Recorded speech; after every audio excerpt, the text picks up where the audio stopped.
Before we get into the episode, I am thrilled to announce that the EntreMD Business School is open for enrollment. The EntreMD Business School is the only school of its kind for physicians who want to build 6, 7, and multiple 7-figure businesses. Over the last 2 years, we have had hundreds of doctors go through the school with unbelievable results. Some of them run brands, some of them run private practices, some of them are coaches, some have other kinds of service-based businesses or product-based businesses. And we've had people come in and cross the 6-figure milestone, cross the 7-figure milestone, cross the multiple 7-figure milestone. You will be in a place where you'll get the coaching, the community, the accountability that you need to thrive as an entrepreneur, especially in the times that we're in. So maybe you've been following me for a while. Maybe you've been getting so much out of the EntreMD podcast and you've been wondering, how can I work with Dr. Una and the community more? Well, this is your chance. Come join us in the EntreMD Business School. It is application only. So go to entremd.com/business to turn in your application. I cannot tell you how many doctors have made statements like this. I recovered my investment in the first week. I recovered my investment in my bank account in the first 90 days. This is the best investment I've made in myself ever. I want you to have that kind of story, not just a story of building a great business that serves a lot and earns a lot, but having a business that gives you the freedom to live life on your terms. So don't wait any longer. entremd.com/business. And now for the episode. Hi, docs. Welcome to the EntreMD podcast, where it's all about helping amazing physicians just like you embrace entrepreneurship so you can have the freedom to live life and practice medicine on your terms. I'm your host, Dr. Una.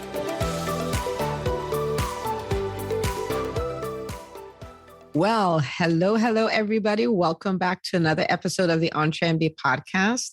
I cannot even begin to tell you the kind of treat you're in because I have the amazing Dr. WeilI Gray, and this is her second time on the show. We had her interviewed all the way back in episode 123. And if you haven't listened to that, you should listen to it. And actually, if you have, you want to listen to it again right after this. But she's back here and we're going to have a very fascinating conversation. I brought tissues just in case I need to cry. I think it will be that kind of episode. And, you know, I love featuring the entrepreneur's journey. And I'm so grateful that she's willing to just come and share her story and behind the scenes and not just the highlight reel, like all of it. So this is going to be really, really good. So Dr. Gray, thank you so much for coming back. Dr. Una, it is such an honor to be invited back. I'm just so happy, one, that I discovered the EntreMD podcast and then signed up to be in the EntreMD Business School. And it's just been an incredible ride. So thank you so much. But thank you. I mean, you did the work. That's the thing. You did the work. This is so good. So I will, some people are like, well, Dr. WeilI Gray, I don't really know who that is. Could you introduce yourself to the listeners? Of course. So I am WeilI Gray. I am, as Dr. Una would put it, I'm both an intrapreneur and an entrepreneur. I am a hospital-employed physician in sleep medicine, and I practice in a rural area, a wonderful community in rural Vermont. And then my other pursuit is I'm the founder and CEO of Dare to Dream Physician, where I offer life planning for physicians. And I host a weekly podcast with the same name, Dare to Dream Physician. And my passion is to help physicians figure out what they really want out of their life and then how to make that dream life come true sooner than they ever imagined. I love it. And I love what you do, right? I remember on episode 123, you talked about feeling burned out and overwhelmed. I think it was about to be your 40th birthday. And you went through this same life planning process that you talk about. And you're like, wait a minute, my problem is not the job. The problem is I went into medicine feeling like I'll change the world. And I had all these things. And every day I clock into work, I don't feel like that's what I'm doing. And so once I was able to get my life congruent with what I wanted to do, then it felt better, right? And so let's even follow up on that a little bit, right? So now at this stage, you're an intrapreneur, you're an entrepreneur. What are your feelings about your work? Do you love it? Are you waiting to escape from it? Are you burnt out? Like, talk to us about that. Such a great question, because I often will reflect back, even like a year ago, and I'm thinking, wow, my life doesn't look a lot different on paper, but it just feels absolutely different.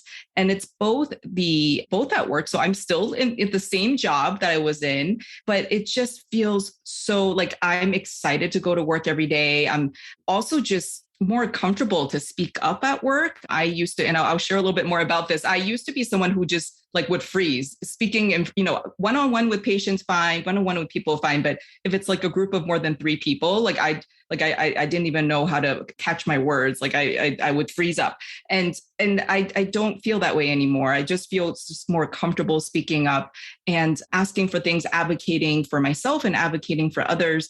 And that's been an amazing transformation. And I also continue to bring physician wellness initiatives to my hospital. And I also became medical director of my sleep department. So that's been like a year later. And then with my business, it's also, I just have fun doing it. So, I'm 40 episodes into my podcast, and wow, it's just, yes, it's just, and this is the podcast that started because I was listening to Dr. Una on the EntreMD podcast saying, if you know that you should start a podcast, then, just go do it. And when I was listening at the time, I didn't even acknowledge to myself that I wanted to start a podcast. But when I heard you say that, I just, something clicked in my head. It was almost like a moment of like clarity and craziness. And, but that's just been an amazing journey. And so I would say, fulfillment and satisfaction and just feeling empowered, like those are the feelings I would say, had that's changed in the last year. I love it. And I love it particularly because sometimes, I talk a lot about entrepreneurship and business and all of that. So people often mistaken it to mean everybody should leave medicine. I'm like, my goodness, no, that's not the point. The point is you get to do what you want. You just learn to monetize it. And so your role as an intrapreneur, you've learned to speak up. You've learned to negotiate. You've learned to lead. You've learned to show up like a boss. And they recognize it, right? Like your staff, you're having conversations with, the CEO, CFO, all that kind of stuff. They recognize it, right? And so it's very different from feeling like a cog in the wheel, but it's your entrepreneurial skills that help you do that. So that is just fascinating.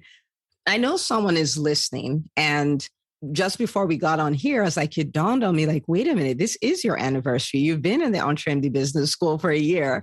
And I'm like, my goodness, this is so wild, right? And somebody listening is where you were before you made the decision that I'm going to go all in. Because with the EntreMD Business School, it's not just about the school. It's also a decision like, okay, I'm going to do this like I mean it. I'm going to commit to it. I'm going to embrace this process, even though I don't fully know what it's going to look like and all of that. So what would you tell the person who is where you were before you decided to own all of this? So I would say before joining the EntreMD Business School, like I was saying, I was sort of like in this midlife crisis moment where an identity crisis, basically, where I was like, I know I want more. I know I want to make a difference. I know I want to save the world. I don't know how to do it. I feel strongly about it, but I have no idea, sort of like I'm scared of doing everything, including, like I was saying, speaking in front of more than 3 people. And I would say for that person, first you want to really know yourself. What is your why? And people will, I talk to physicians all the time, and they say, they just kind of look at what's in front of them, and then they're just limited by that. Right. So, whether it's, they're not happy with the way that their clinic is going, they're like, well, I guess I'm just waiting until I retire in, 20 years. But it doesn't have to be that way. So knowing, is it that you want to connect more with your patients doing the same exact specialty, or is it something totally different?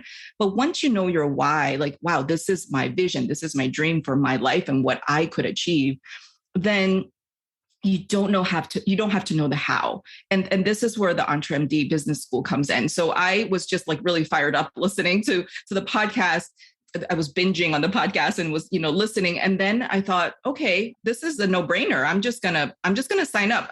I know that like that felt right as the next step, but if at the time of signing up, if someone was like, okay, well, then you're going to go speak in front of these, groups of people, you're going to, give talks, you're going to do YouTube videos, you're going to do Facebook lives. I'll be like, oh, no way. Like, I don't know how to do that. And that sounds so scary. But I just took that one step. And then from that, just that next step that felt right, it made all the difference. And, and now a year later, I can't express how priceless, this decision was. And so I'm forever grateful that that I just did the next thing that felt right. And that's what I now have been doing ever since. And, I feel more courageous, and I'm still scared. I mean, even before here, like you told me, hey, do you want to do this interview? And then you're like, okay, let's do it in 2 days. And I'm like, whoa, that soon?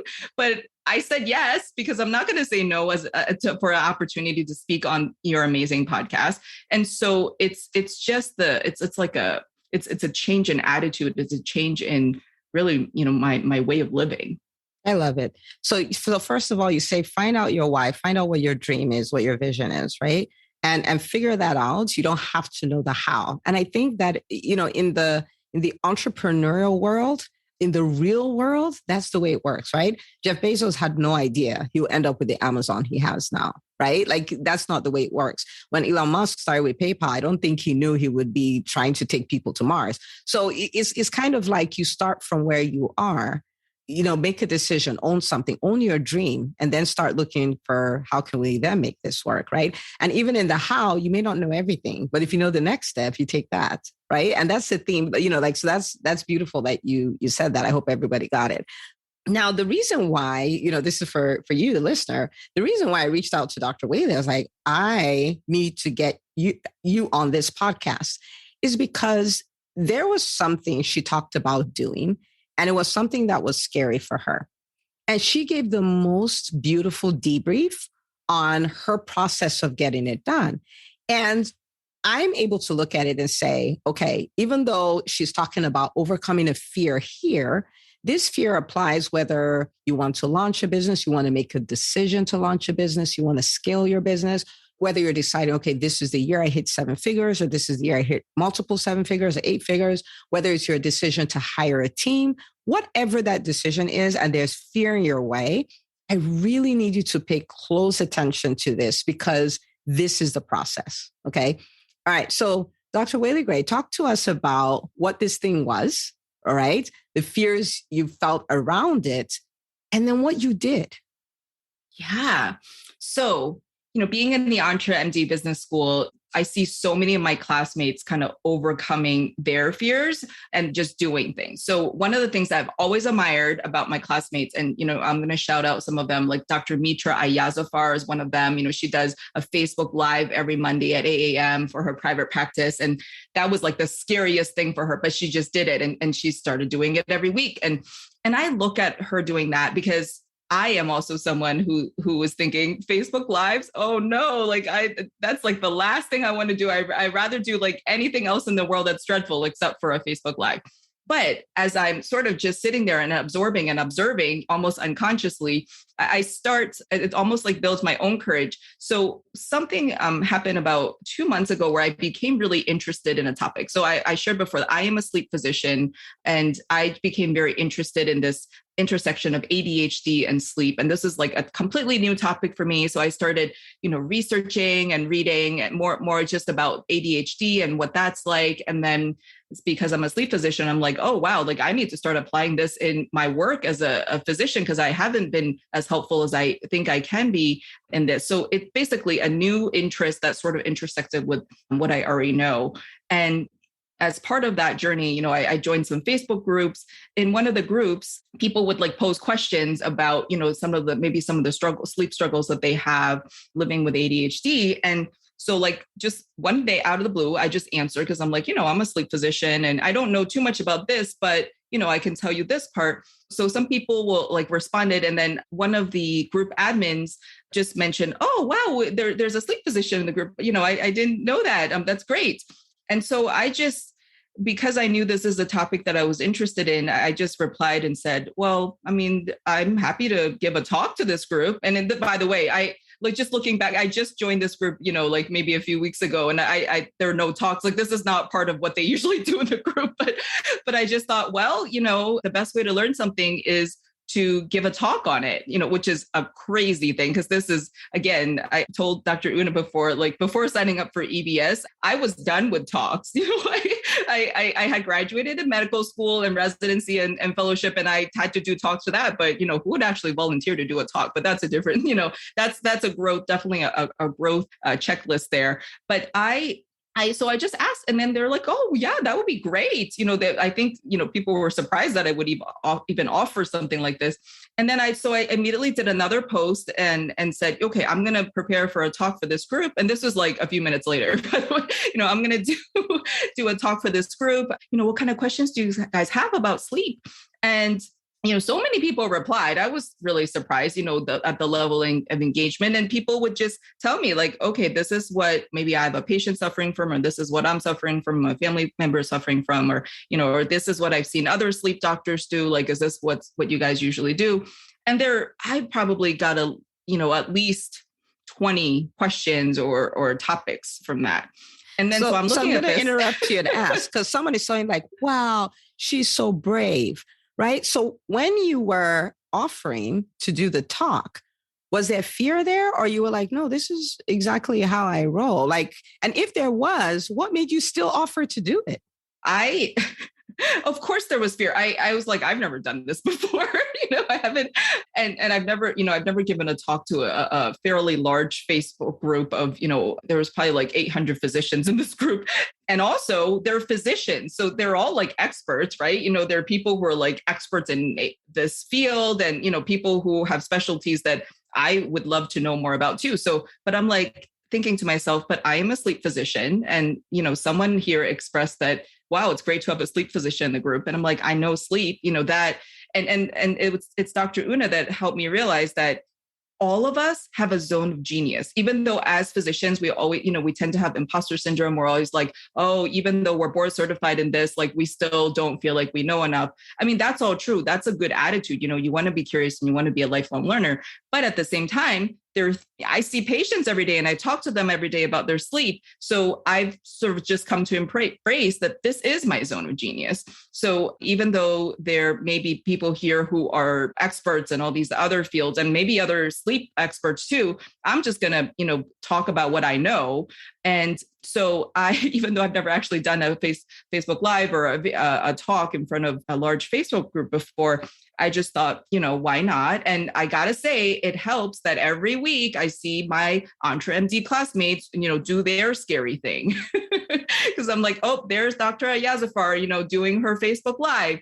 And I know because she shares how scary that it's probably less scary over time, but at least when she first started, that was like, the thing that would make people vomit. And so I'm like, okay, well, also in the EntreMD Business School, we always talk about your comfort zone is your danger zone. So if you're always comfortable, you're not growing. So I'm thinking, all right, these are all the unconscious things that are turning my head where that made me, post and said, agree to do the offer to do the talk.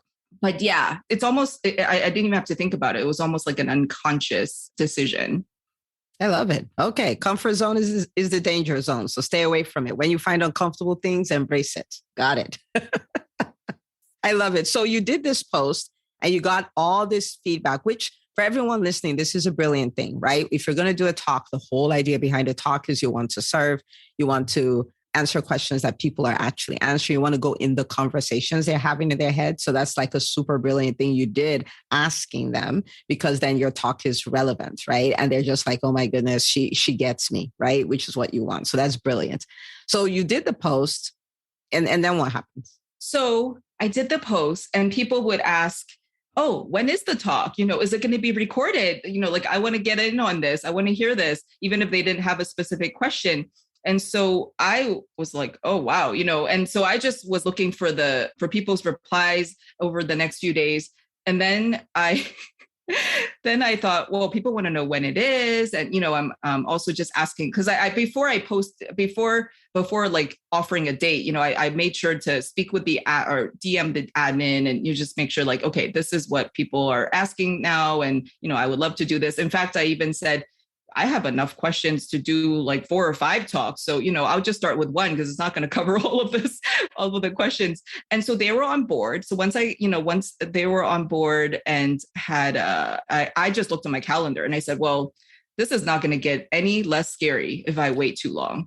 And so I just looked at my calendar. I'm like, okay, at that point, it was probably maybe like 3 days after I posted the question. I looked at my calendar. I'm like, okay, well, this weekend I actually have a block of time. So I just picked a date. I think it was like 3 days from the day that I was looking at. So I just asked, I told the admin, I'm like, okay, this is when I'm planning to do it. I can do it on this day. And the response I got was so funny because she said, oh, it was such a short period of time. How do you prepare a talk in such a short period of time? So now inquiry minds want to know, because did you pick that day because you were like, I have all the content, I figured out all the things I'm going to talk about? What was your motive for picking a day so soon? My motive was to just, what part of me, the scared part of me is like, I just need to get this over with, because it's just otherwise I'm just going to be nervous about it, so let's say if I pick it in 2 weeks, I'm just going to be nervous for 2 weeks. So if I pick it in 3 days, it's just 3 days of being nervous. But the other part is going back to the trusting your zone of genius, yes. Right? And this is where I think physicians really just like, it's hard for them to believe until they act more on it, which is, I talk to my patients every day about sleep, and these questions that are posted are, maybe a little bit of a different flavor or slightly different circumstances, but it is what I do every day. So just trusting myself in being able to deliver in my zone of genius. I think that was the other part. So one was overcoming anxiety, but the other part is just believing in the process. Love it. Okay. Take us on. So, okay. And then, so I announced the date, the time, and then I was like, then I got to prepare this talk. Like, no kidding. And, and I shared before in the previous episode, and it is still part of my tendency, I am a procrastinator. So, which is why I'm like, I better just, once I announce it, it keeps me accountable. Like, I can't just sit there and twiddle my thumb because I'm like, this date's coming. I'm looking at it right now.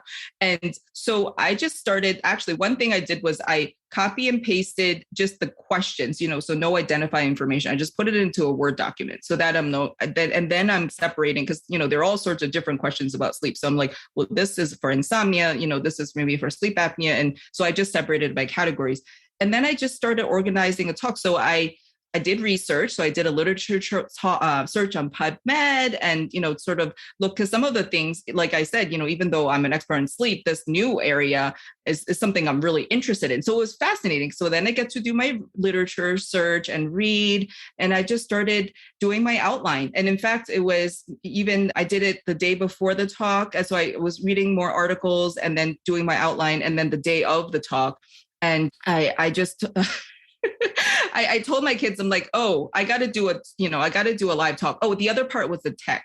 So I didn't know how to do I've never done one before. So I didn't know how to do a Facebook Live. And I had done one as like a guest. And I remember even for that, we had some technical difficulties. So I'm like, well, I got to, figure out how to do this so I'm not fumbling with the tech.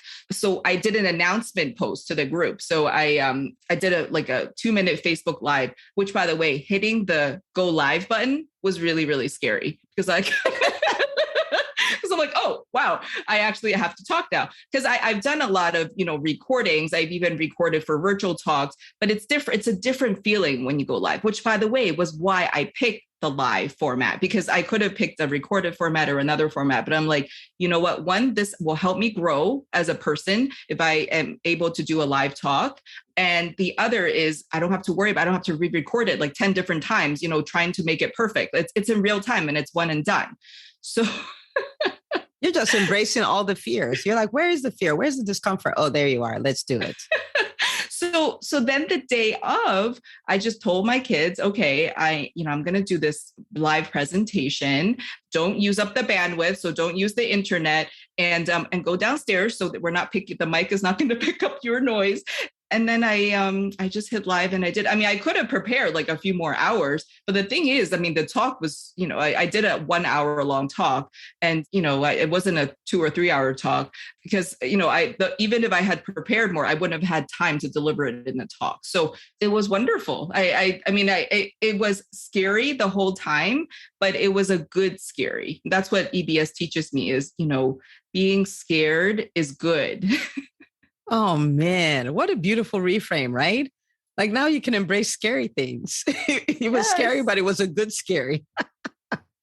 So for me, I think this is so powerful because it's not a highlight reel, right? The highlight reel is I was in this group, they wanted me to speak, I was done speaking, the response was great. What did they tell you after the talk? What did the docs who attended tell you?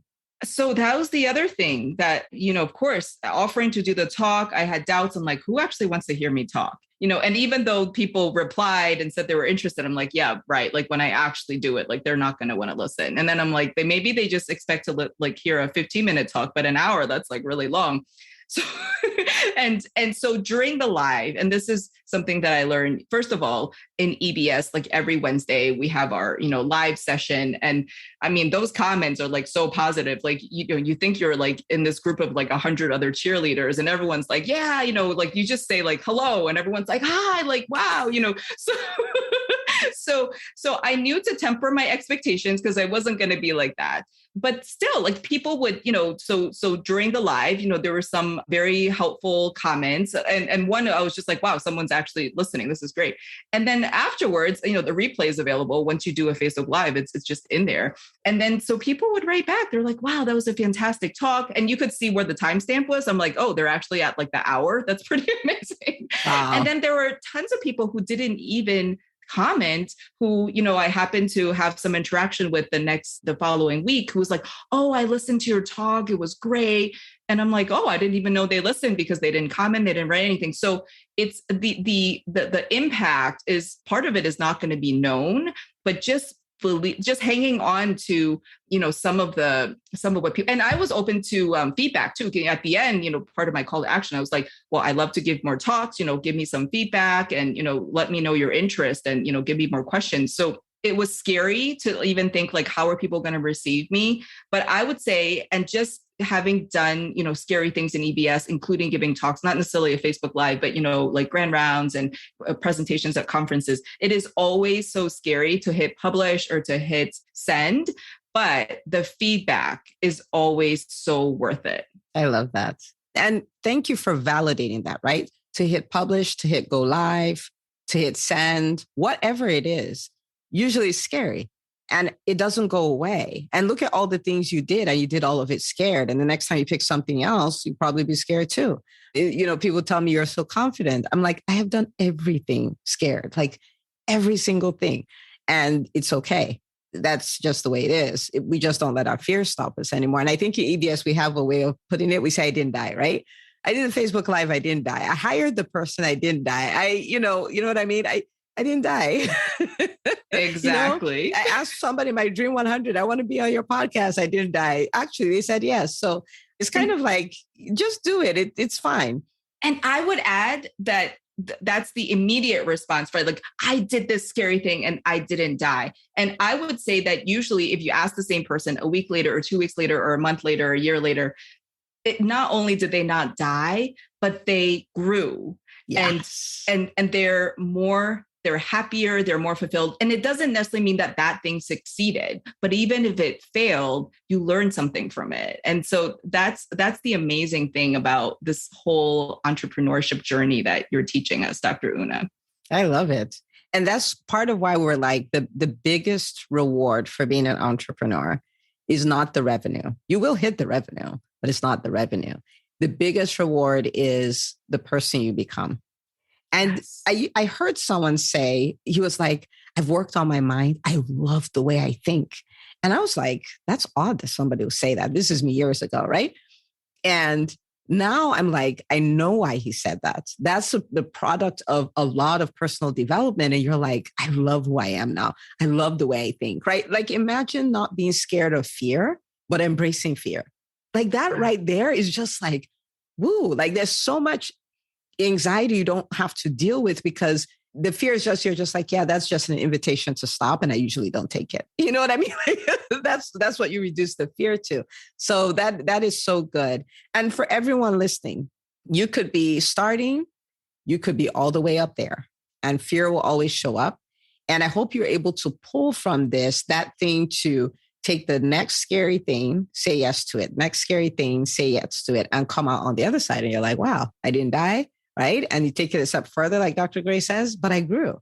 And we never know the opportunities that it creates for us. I cannot tell you how many times I've had speaking gigs from someone who just saw me doing a Facebook Live somewhere, or somebody joined the business school, but they just saw me helping somebody in a comment on Facebook. I can't, you don't know, right? You just embrace your fears. Now, there is something that I like to look at, which is the difference a year can make, right? And, when I remember that it was your anniversary, I was like, well, I'm going to ask her, right? Because sometimes when we need to make decisions, we're like, yeah, it doesn't matter. I'll make that decision tomorrow, or I'll think about it in 3 months. I'll think about it in 6 months. But we don't realize how much can change in a year if we say yes, right? And so a year ago, you said yes to your business and then said yes to a podcast and said yes to what you're doing as an intrapreneur, which is so fantastic, by the way. What are your reflections a year later? Right? Yeah, it is exactly the statement that you made. It's being an entrepreneur is about the person you become. And which I think this can speak to all physicians, because not everyone, is like, I want to go into my own business, or I want to be an entrepreneur. But when we have, physicians today are suffering, burnout so rampant. And, part of that burnout is feeling like they're helpless, that they don't have control over their life or their schedule or their finances. And what part of entrepreneurship is just believing in the possibility, like knowing that there are possibilities and believing that you can do them. And so, and that's like crazy, right? Because most people are like, well, no, I mean, this is why we're not all billionaires. But part of entrepreneurship and sort of this, the entrepreneurship that you teach, because I used to think entrepreneurship meant people were sleazy and, like trying to cheat people, but that's not what you teach. What you teach is be more authentic, be bolder, be willing to connect with people, that's networking, be willing to serve.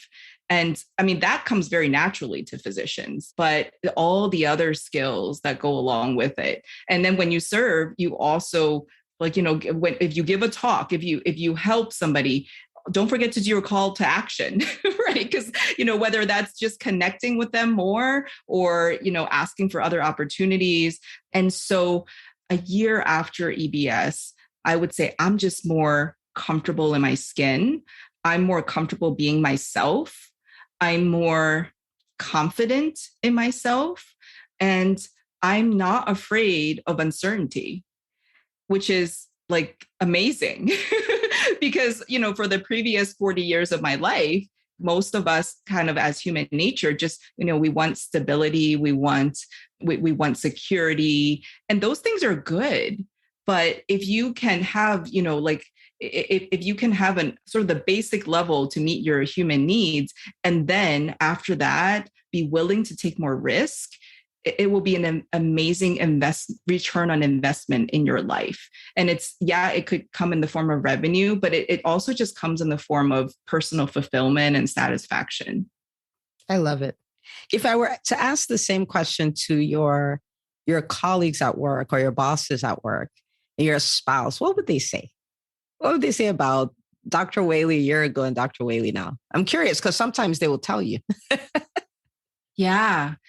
I've had people tell me that, oh, wow, I noticed a change. I mean, even one of my colleagues at work told me, which again, I didn't talk too much about the wellness initiatives I brought to the hospital, but I did all of that scared too.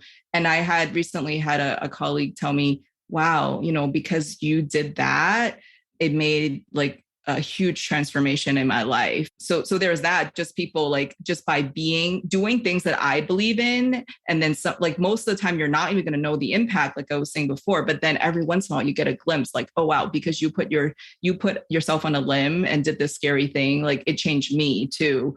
And so I think it's more what I've noticed at work is I've also learned to like advocate more effectively. So I think oftentimes, and probably the way I was like a year ago, I would just, kind of think, woe is me, this is like everything is working against me, and not even knowing how to effectively communicate with the leadership at the hospital. And now I don't think that way at all. Like, it's not their responsibility to make me feel happy, but it is my responsibility to speak up, if I see an issue. And I think that has absolutely, made a difference in how, like in my, basically, as an entrepreneur, I think that's made a huge difference too.